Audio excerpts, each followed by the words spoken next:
Alors, à l'occasion de la journée du 8 mars, réservée à la femme, je présente aujourd'hui un entretien avec Sepideh, femme iranienne, activiste. À toi la parole.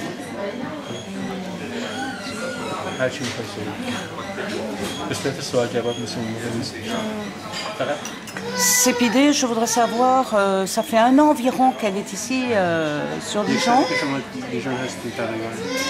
Oui, je voudrais savoir, au vu de ces derniers mois, quel est ton avis sur la situation en France par rapport à ta situation, toi, de femme militante et journaliste. J'ai oublié de le dire, tu es journaliste iranienne. فرانسه میگه بعد از این یک سالی که تو فرانسه شما بودیم میخوام ببینم نظرت در مورد زندگیتون تو فرانسه به عنوان یه فعال زنان و یه خبرنگار چیه؟ فرانسه خب متاسفانه به دلیلی که خب ما زبان فرانسه رو بلد نیستیم و étant donné que nous ne maîtrisons pas encore le français. Oui. و آشنایی با رسانه‌های فرانسوی نداریم و در حقیقت ارتباطی که باید نمیتونیم با جامعه فرانسه برقرار کنیم. Et de ce fait de ne pas pouvoir parler le français, nous ne sommes pas capables d'établir une relation avec les médias, avec les journaux français pour parler nous-mêmes. Oui. و خب توی شهر دیژون هم که من هستم شرایط به نظرم خیلی بدتره از مثلا پایتخت فرانسه به دلیلی که اینجا رسانه های بزرگ فرانسوی نیستن و کلا من فکر می‌کنم اینجا ما شدیم مثل یه شهرونده عادی که خب خیلی احساس نمی‌کنم مفیدم اینجا من ولی اجباره دیگه مجبورم اینجا باشم ولی احساس نمی‌کنم مثل ایران اصلا نیست نمی‌کنم مفیدم چون خب شاید برای فرانسه اصلا مهم نباشه توی ایران چی می‌گذره و این طبیعیه چون دغدغه‌ش De plus, étant donné la situation de la vie quotidienne ici à Dijon, oui, qui est assez restreinte, c'est une petite ville par rapport à tout ce qui se passe dans les grandes villes comme Paris, Bordeaux, Lyon, etc. Malheureusement, je ne me sens pas utile en tant que justement militante et activiste. Bien sûr. Et c'est une situation incomparable avec la vie que je menais à Téhéran. Il n'y a pas de point de comparaison. Bien sûr. Je voulais savoir aussi, elle est venue comme réfugiée en France. Elle était réfugiée. Oui. On savait sa position de journaliste. Qu'est-ce qu'il en est de son activité? Comment elle peut l'exercer aujourd'hui? فعالیت‌های روزنامه‌نگاری که تو ایران داشتی الان یعنی انقدر محدود شده که فکر می‌کنی که تو دیژون در واقع هیچ کاری انجام نمی‌دی؟ نه توی دیژون اصلا خب مخاطبی برای من وجود نداره حقیقت توی دیژون هیچ مخاطبی وجود نداره چون اینها اصلا شاید ندونن ایران کجای دنیا واقع شده منم در ارتباط با مسائل فرانسوی نمیخوام بنویسم یا میخوام افکار عمومی فرانسوی باید آشنا بشن و توی دیژون هیچ ارگانیزیشنی نیستش که مثلا پیگیر مسائل ایران باشه که بیاد با من ارتباط بگیره یا بخواد انعکاس بده حتی رسانه‌های اینجا خب اصلا براشون مهم نیست که ایران چی می‌گذره ممکنه مثلا هر چند ماه یه بار یه مطلبی راجع به احمدی نژاد فقط بزنن فقط تنها چیزی که احمدی نژاد برای دولت فرانسه برای رسانه‌های فرانسه مهمه اونم در رابطه با پرونده هستی فقط هیچ چیز دیگه براشون جالب نیست حالا متأسفانه اینطوری شده Le problème c'est que je n'ai pas de public avec qui parler. Oui. Comment elle peut s'exprimer justement en tant que journaliste? Est-ce qu'elle a une alternative à ça? Est-ce qu'elle peut s'exprimer différemment peut-être C'est ce qu'elle vient de m'expliquer. Le problème c'est que ici à Dijon, à la suite de ce que je vous disais tout à l'heure, Oui. elle n'a pas de contact avec un public assez large. Oui. Et du coup, elles ne se sont pas utiles. Donc ces activités journalistiques sont restreintes. D'accord. Et de plus, elles sont un manque de curiosité, D'intérêt? de curiosité par rapport aux événements en Iran. Concernant les médias, on peut dire dans quelques mots que les médias français, à ses yeux, ne s'intéressent au cas de l'Iran que quand il s'agit d'Ahmadinejad et le dossier nucléaire iranien. Est-ce qu'elle a... Oui. دیگه این برنامه شده است چیزی که عدم علاقه‌ای که به مسائل حقوق بشر نبض حقوق بشر در ایران نشون میدن این یه چیزی که برنامه شده است و چیزی نیست که همجور اتفاقی که سنده نشون میده تمام من خودم به این نچستم یعنی من خودم به این نچستم یعنی واقعا اون حالا que c'est voulu برخوردی که هست نسبت به حتی پناهنده های ایرانی که در حقیقت اینها میتونید اونطوری که باید نمیتونن اصلا استقبال نمیشه و فقط مثلا ممکن آره اتحادیه اروپا نه فقط دولت فرانسه هر چند وقتی باری یه بیانیه کوچیکی صادر میکنه و اینها ولی اینکه مثلا رسانه ها یا من یه مثال کوچیکی بزنم مثلا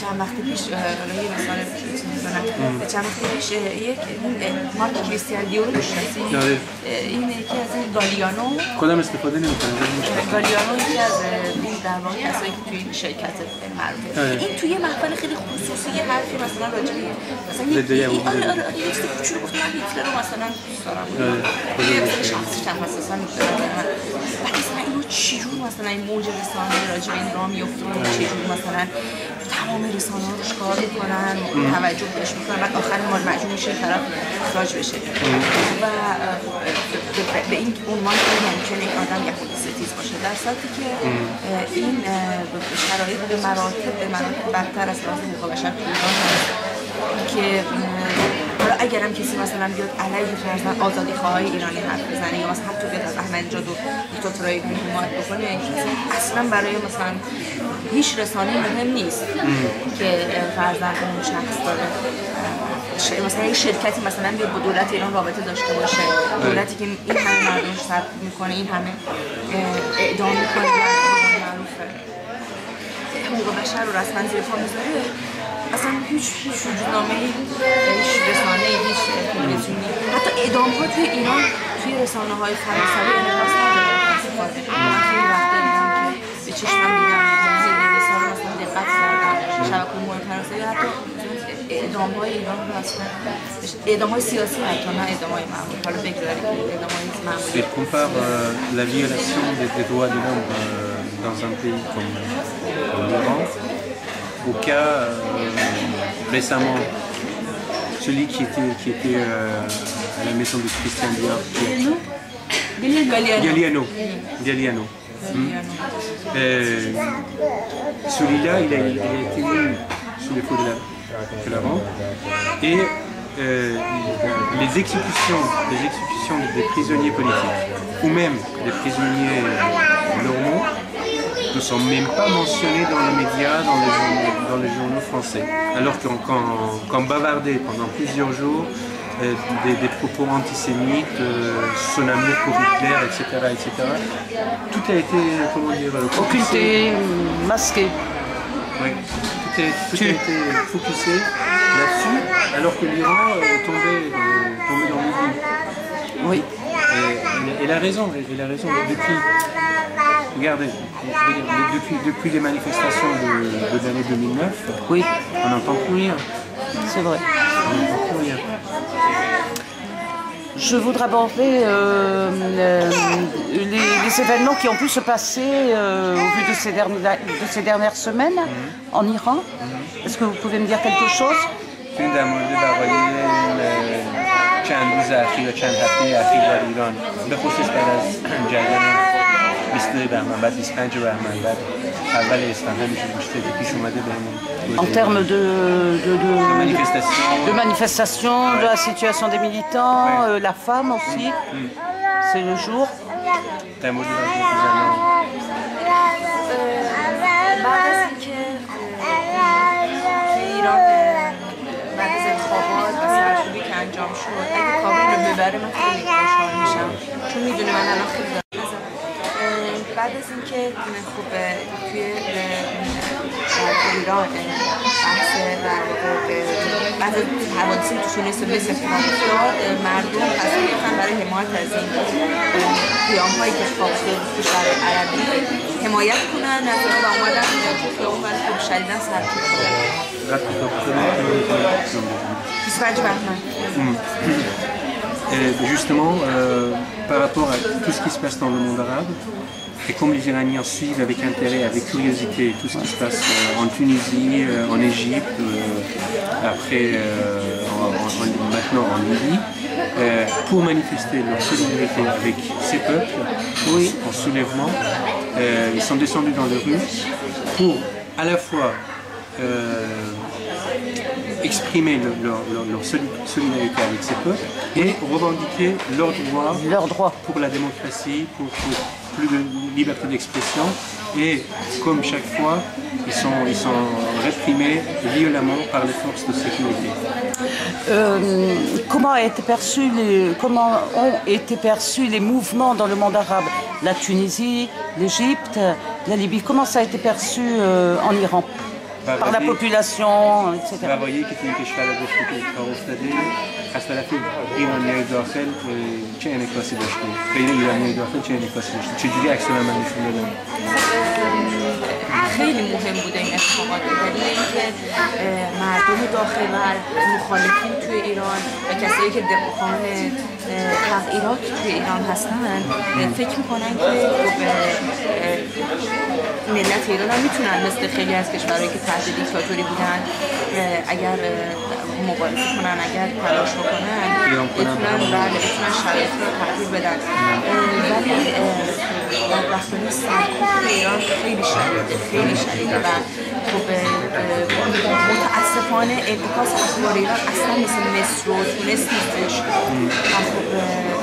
من که خودم فکر میکنم عمدیه، یعنی در هر صورت شاید اصلا قرار نیستش که حمایت هایی که کشور عربی میشه از مبارزات مردم ایران هم بشه، شاید به این دلیل که الان وقتش نیست از نظر حالا رسانه‌های غربی یا به هر حال سیاستمدارای غربی شاید فکر می‌کنن که اصلا به خاطر اینکه اصلا مثلا 25 بهمن اصلا انعکاس پیدا نکرد، اصلا که خیلی اتفاق مهمی افتاد و اینها اصلا به دولت ایران فشار نمیارن که چرا اجازه نمیدن خبرنگاراشون که از انعکاس بدن و اصلا خیلی عجیبه. حتی تذکرم نمیده که برای چی خبرنگارای خارجی اصلا چرا خبرنگارای خارجی تو ایران بهشون دستور داده میشه کجا برن کجا نرن، چیکار کنن چیکار نکنن و یک سیاست قاطعی کشورهای غربی اروپایی آمریکا در قبال این مسئله انگار عادیه این مسئله براشون و خب به همین خاطر وقتی خود مردم مجبورن فیلم برداری کنن جونشون به خطر میفته، خیلی‌هاشون دستگیر میشن، خیلی‌هاشون زندانی میشن و در نتیجه اصلا کسی نمیبینه ایران چی میگذره. Ce qui est tragique, c'est que, heureusement pour les peuples tunisiens et égyptiens, on a vu le départ de deux dictateurs, Moubarak et Ben Ali, et du coup, les Iraniens, encouragés par ces événements, comme je le disais tout à l'heure, ils sont descendus dans les rues pour manifester, pour exprimer leur solidarité avec ces peuples et à la fois exiger leurs droits à eux pour plus de liberté d'expression, pour plus de justice sociale, ce qui n'existe pas en Iran, tout ça. Mais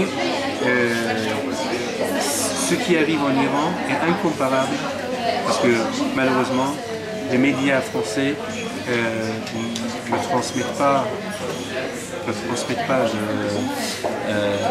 l'oppression des Iraniens dans les rues comme il faut, oui. ou on va dire à la limite par rapport à il y a un an et demi après les élections, l'Iran est tombé dans l'oubli. C'est voulu. Les journalistes occidentaux ne sont même pas autorisés par la République islamique d'établir des contacts avec les Iraniens dans les rues, pour les interviewer, pour prendre des photos, pour prendre des vidéos. Et du coup, le régime, la République islamique, se sent capable de les opprimer le plus violemment possible. Donc, le sort tragique des Iraniens est incomparable avec, par exemple, les manifestants tunisiens ou les manifestants égyptiens, parce qu'il n'y a pas d'écho, il n'y a pas de contrôle, il n'y a pas de transfusion, de transmission des infos. Vous voyez ce que je veux dire? Oui, bien sûr. Voilà. Et en fait, même s'ils voulaient même en se solidarisant des pays où il y a eu ces révoltes, ces mouvements, en fait, pour eux, ça se retourne contre eux quelque part.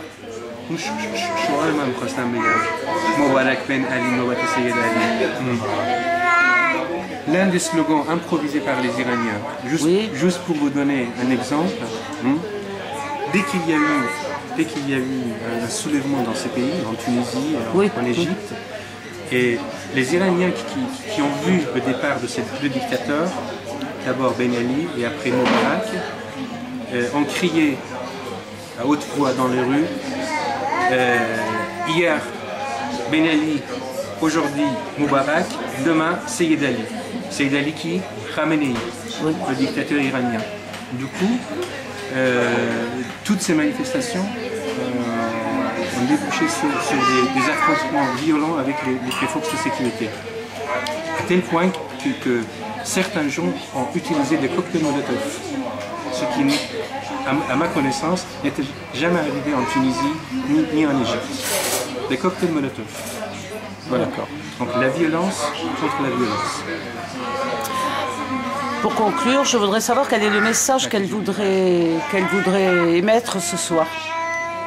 À l'occasion de cet entretien, à l'occasion du 8 mars, malgré tout, etc. Est-ce qu'il y a quelque part une bouffée d'espoir qui persiste, à son avis? برای نتیجه‌گیری و جمع‌بندی تمام صحبت‌های امشب و برای اینکه یه پیغامی بفرسته به کسایی که این ویدیو رو می‌بینن اینا، می‌خوام ببینم که چه چشم‌اندازی رو برای آینده ایران و برای جنبش اعتراضی ایرانیان در داخل کشور می‌بینید. من فکر می‌کنم که برای ایرانیان یا برای مخاطبای مثلا pour les Iraniens برای ایرانیان که من نمی‌خوام پیام داشته باشم، خود مردم ایران باید تصمیم بگیرن. Son message pour les Iraniens ou pour d'autres gens qui ne sont pas iraniens? Pour les deux peut-être, peut-être pour les Iraniens et aussi pour tous les autres, ceux qui ne sont pas au courant de tout ça. چه پیغامی بزن اینجوری بگیم، چه پیغامی داری برای اونایی که ایرانی نیستن، خب، و چه چشم‌اندازی داری برای خودت به عنوان یه زن ژورنالیست، به عنوان یه فعال جنبش زنان، برای اونایی که خودشون ایرانی هستن فکر می‌کنی که چه چشم‌اندازی میشه متصرف بود برای جنبش؟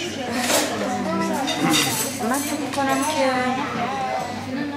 باید مردم کشورهایی که کشورهای دموکراتیک باید بدونن که وجود حکومت ایران شاید در کوتاه مدت به نفع یک سری از مسائل اقتصادی یا به نفع روابط اقتصادی یا برای بعضی شرکت‌هاشون یا کارخانجاتشون خوب باشه. اما فکر می‌کنم که نحوه برخورد با دولت ایران دقیقاً تکرار همون مماشاتی که در طول سالها با طالبان یا با رژیمی مثل صدام داشتن که در آخر الان این نتیجه شده که می‌بینیم، یعنی خب این همه جنگ و کشتار توی عراق و اون وضعیت که تو افغانستان وجود داره. من فکر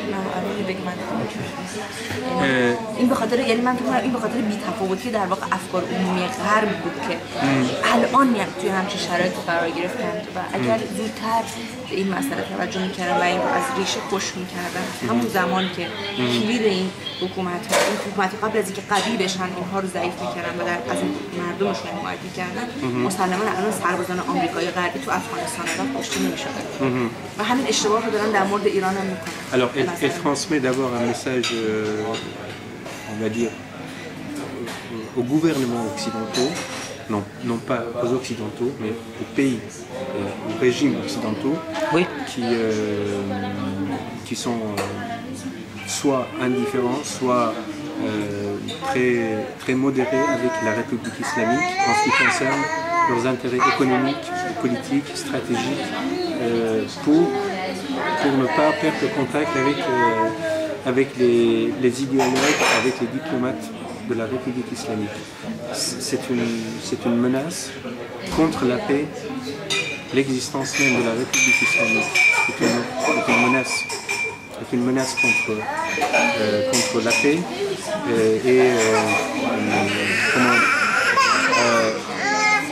les bonnes relations avec les pays voisins.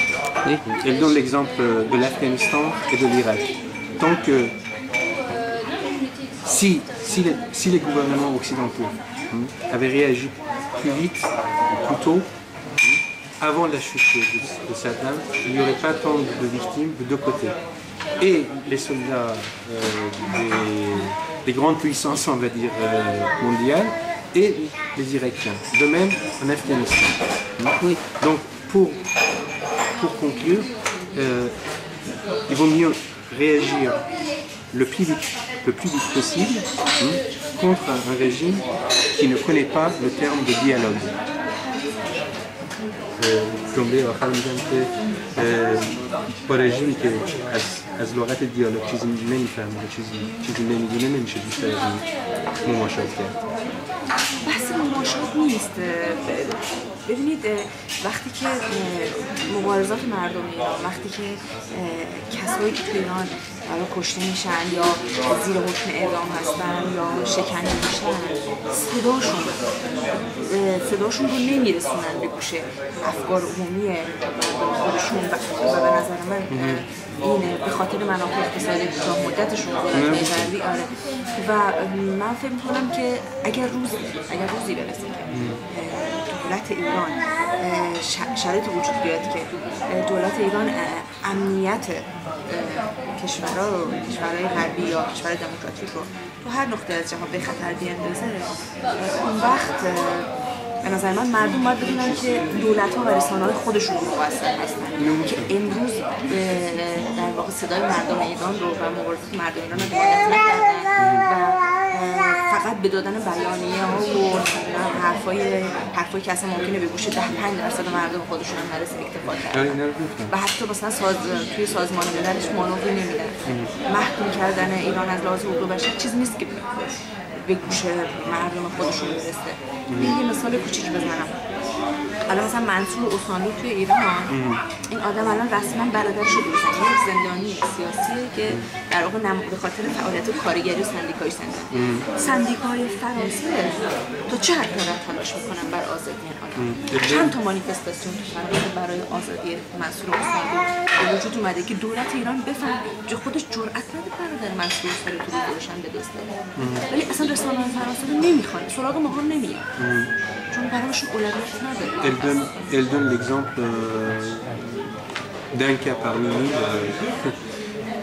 d'un leader syndicaliste qui s'appelle Mansour Saint-Lou, qui est en prison depuis چند سال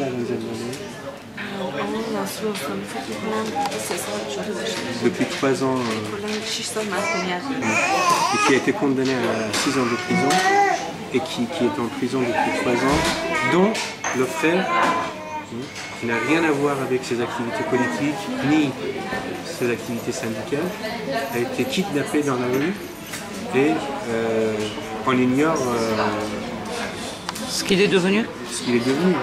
Où il est, son sort. D'accord. Donc, pour conclure, tant que les gouvernements occidentaux ne prennent pas de position ferme, forte par rapport à la République islamique, ils donnent le feu vert au régime de continuer la violation des droits de l'homme, que ce soit pour les femmes, que ce soit pour les étudiants, tous ceux qui sont, comme on l'a dit dans le manifeste de 8 mars tout à l'heure, tous ceux qui sont à l'avant-garde de ce mouvement, les femmes, les étudiants, les syndicalistes, les journalistes, les avocats, ils sont tous ceux qui sont menacés, voilà. Tous ceux qui sont menacés d'arrestation, de peine de mort, de torture, de prison, etc., etc. Il faut faire quelque chose très vite, le plus vite possible. Il ne suffit pas de protester contre le dossier nucléaire iranien par Ahmadinejad Khamenei. C'est l'existence même de la République islamique qu'il faut remettre en cause. Par des sanctions uniquement économiques, on ne va pas loin. Il faut faire quelque chose de plus. تحریم‌های اقتصادی گفتم چند ساله موثر نبود کاری که خواستن کردن اینا. تحریم‌های اقتصادی نه بیشتر به مردم فشار آورد. مهم نیستش که آمریکا تحریمش کنه چون اصلا این به نظر من یه بازی مسخره است چون همیشه راههایی هست برای دور زدن تحریم و بیشتر به نظر من این مردم فشار این اصلا به نظر من فقط برای اینکه دولت اروپایی نشون میگن ما بی‌تفاوت نیستیم و در حقیقت خودشون هم میدونن که یه همچین کاری اصلا موثر نیست چون به دلیل اینکه Les sanctions économiques ne sont qu'une leurre en fait. Les sanctions économiques ne sont qu'une leurre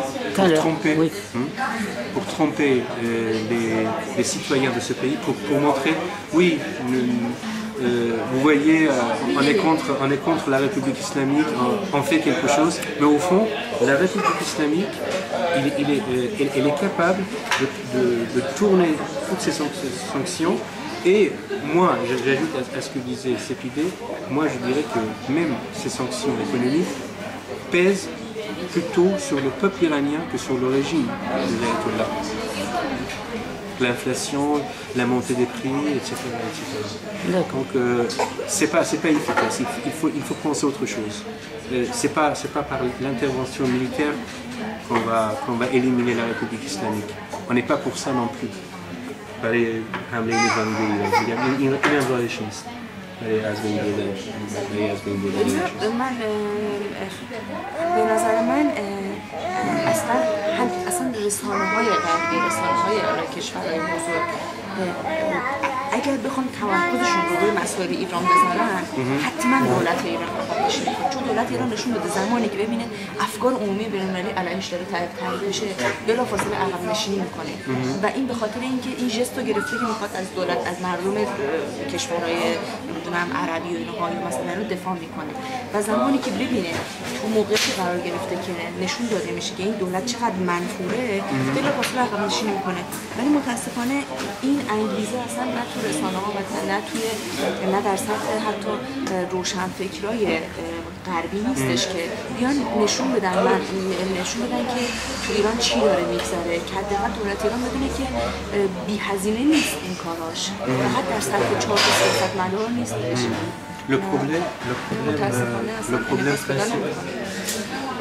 Le problème principal, c'est le manque de volonté, si vous voulez, et en ce qui concerne les médias occidentaux et les gouvernements qui sont considérés comme des grandes puissances. S'ils se concentrent aussi fortement sur l'Iran, sur tout ce qui se passe à l'intérieur de ce pays, qu'ils l'ont fait par rapport à la Libye, par rapport à l'Égypte, par rapport à la Tunisie, on est sûr de pouvoir faire une impression plus forte sur la République islamique pour qu'elle arrête ces violations des droits de l'homme. Mais c'est d'abord une question de volonté, de vouloir faire quelque chose. Si la volonté n'existe pas, 71 millions d'Iraniens ne peuvent rien faire. Il faut à la fois une résistance, un mouvement de contestation de l'intérieur, ce qui est décisif, qui est déterminant, et le support de l'extérieur, comme c'était le cas de l'Afrique du Sud. Oui. pour éliminer le régime d'apartheid. Voilà. Très bien, je vous remercie.